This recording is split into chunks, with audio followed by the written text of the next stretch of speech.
A traditional dome camera takes longer to install than the InstaDome. Let's take a look at the traditional cameras first.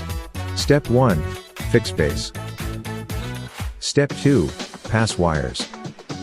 Step 3. Organize wires. Step 4. Fix camera to the base. Step 5.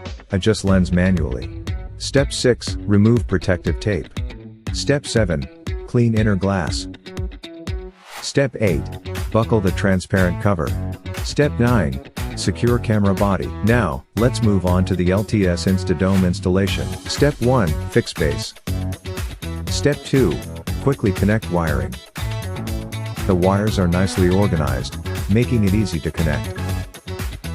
Step 3. Install cover. Step 4. Use torque screw to lock in camera. Adjust lens remotely for pan, rotate, tilt, and zoom instead of on-site or manually.